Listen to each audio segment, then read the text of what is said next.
My name is Wyatt Vandiver, and today I'll be giving my talk on should the United States implement a system of universal healthcare. Universal healthcare in the United States has a long and storied history, which dates back to 1915, when the American Association for Labor Legislation first proposed a form of government-funded healthcare, which was considered by President Roosevelt before the idea was ultimately shot down. In 1935, Social Security was passed into effect, and universal healthcare was considered being added onto that. However, the idea was found to be too socialist in nature and was rejected. In 1945, President Truman proposed a form of universal healthcare, which too was rejected. This form differed in the fact that it was a form of single-payer system, and that every individual would pay towards it with their taxes, and it would create a pool that each individual could draw from when they needed their medical expenses covered. In 1965, Medicare and Medicaid were signed into effect by President Johnson. Medicare being what was previously discussed in 1935, being a form of medical coverage that would take care of all of our individuals of retirement age, while Medicaid was intended to aid those at and below the poverty line. In 1993, President Clinton proposed a system of universal health care, but that too was rejected. And in 2010, Obamacare was passed into effect via the Affordable Care Act, which acted as Medicaid expansion, which more than doubled the amount of individuals who were covered under Medicaid. And as recent as 2017, President Trump proposed the American Health Care Act. However, the bill was found to be too unrealistic, as it intended to cut back on Medicaid spending while increasing the amount of people that were covered by it. As such, the bill died in discussion. All of this brings me to the modern day. The status quo. The status quo in America for our healthcare coverage is frankly abysmal. The US does rank among the highest for care delivery, yes, however, it also ranks among the highest for care cost, while ranking the lowest in both health outcomes and among the lowest in affordability.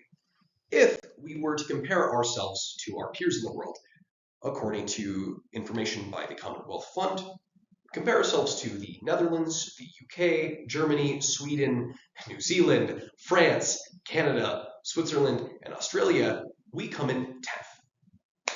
We face the most barriers when it comes to accessing and affording our healthcare, despite spending far more on our healthcare on average, by quite a large margin. We pay for more, yet get less, which brings me to today's question. Should the United States implement a system of universal healthcare? Well, let's take a look at the pros. Pro 1. Universal healthcare could lead to improved access to medicine. As things stand, hospitals and healthcare providers are encouraged to provide less than adequate care at the behest of insurance companies. And as it stands, 25.3 million non-elderly Americans didn't have health insurance in 2023, and that number has only increased in the following years. Faster treatment time with the elimination of insurance approval would also be a great benefit. As it stands, insurance companies typically get in the way of hospitals actually giving medicine to people that they are fully capable of doing. Our hospitals are not being pushed to capacity all the time. It's simply a matter of hospitals not being able to give people the care that they should be able to because people are completely uninsured or are forced to receive alternative treatments because insurance companies believe it will save them money. Pro 2. Decreased spending. Universal healthcare could lead to a decrease in spending overall, as currently healthcare costs make up 20% of the US's GDP. This graph shows that healthcare costs continue to grow at a faster rate than our GDP, at an exponential rate actually. So that 20% of our GDP is expected to increase to a much larger percent in the coming years. As it stands, 56% of US adults worry about the cost of healthcare. 41% of US adults are in some kind of medical debt, and medical debt in the United States is the number one causation of bankruptcy. And according to an article by The Lancet and Science Direct, a form of universal healthcare being implemented into our government would cause savings of 13%, which is $450 billion a year. So a form of universal healthcare being implemented into our nation would actually save far more money than it costs. And Pro 3, an increase in ethical business.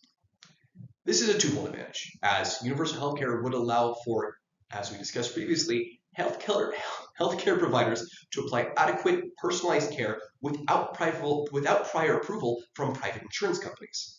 These insurance companies themselves have been accused of being large, bloated, grossly predatory industries that have been allowed to run rampant under our current system. Take, for example, United Healthcare, who was found to have created an AI program that they knew falsely identified claims to be denied for their insured individuals. Despite the company knowing how faulty the system was, they kept it in place until they were forced to change it because it saved them money, which led to the deaths of numerous Americans. Under a system of universal healthcare, not only would hospitals and medical providers be able to genuinely provide the care they should be able to provide to people, but these insurance corporations would either be dissolved outright or forced to adapt and provide some kind of genuine benefit to the people of this nation rather than preying on their most vulnerable times. However, let's take a look at the cons. Con 1. Universal healthcare could lead to lower access and longer wait times. Let's take a look at our neighbor to the north, Canada, who is a chief example of this. Other countries who have implemented a form of universal healthcare have found that once they have opened up their doors to a larger number of people, their industry just wasn't ready to handle it, which has led to, as in Canada's case, diagnoses being given out weeks and sometimes months later than they should, far before treatments are even started, even in time-sensitive cases. Say what you will about the United States, but we do rank among the highest for our care delivery. And because our healthcare system is not controlled by one conglomerate, our government, the competition between these private businesses has led to the improvement of our ability to deliver this care to people. Con 2, economic challenges. Universal healthcare, no matter how you slice it, will have to increase burden on taxpayers. The money has to come from somewhere. And although you can argue that in the long run it would be able to reduce the amount that people pay, especially in their taxes, in the short term it will increase the amount that people have to pay to receive this benefit. Additionally, it would lower autonomy for private hospitals, as a system of universal healthcare shutting out these private corporations would cause hospitals to draw all their income from one concentrated source, which would mean they had no real autonomy on who they received money from, and this would take out a large portion of their business-making decisions. There's also the fact that private insurance is a trillion-dollar business. Say what you will about private insurance, and they have been accused of a lot, but they are a cornerstone of our economy, and they provide jobs to thousands of American people. If you were to dissolve this trillion-dollar business, then that would have an incredible impact on our economy in most definitely a strongly negative way, at least in the short term. Let's again take a look at the potential cost of simply implementing universal healthcare in the first place. According to the Committee for a Responsible Budget, the 2016 Medicare for All, proposed by Bernie Sanders, was found to possibly be costing the American people, if put into practice, $36 trillion over the course of 10 years. And that's just implementation costs. How much it would actually cost us from economic challenges in the long run is completely unknown. And con 3, universal healthcare could be unrealistic and unobtainable. Simply making the argument that what works for the European Union or what works for our peers around the world will work here is reductive. The United States is a very different country. We are much larger and we have a much larger economy. We are much less homogenized and we are much more diverse. To say that we can simply take what has genuinely worked in other countries and just slap it on here and expect all our problems to be fixed is just unrealistic. There's also the fact that private insurance is far too entrenched to just be removed in this country. Unfortunately, politics follows money. That's the case all around the world. And these private insurance corporations spend millions upon billions of lobbying, spend millions upon billions in lobbying costs. If we wanted to implement some kind of universal healthcare, we would have to overcome millions upon billions of dollars of opposition. There's also the fact that in the United States, a form of universal healthcare is seen as socialist and therefore radical. And radical change, especially with something that affects so many people, may be considered completely impossible to pass. In conclusion, the status quo is unacceptable. That is something we can all agree on.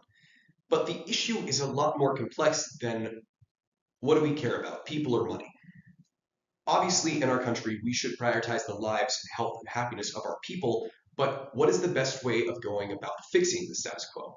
Is it reforming our system with these private insurance companies, or making a more drastic change to a system of universal healthcare and trying to rebuild our system, essentially? We have to consider what change is both healthy for our nation and healthy for our people, and we also have to consider what is realistic, what we can actually put into practice moving forward.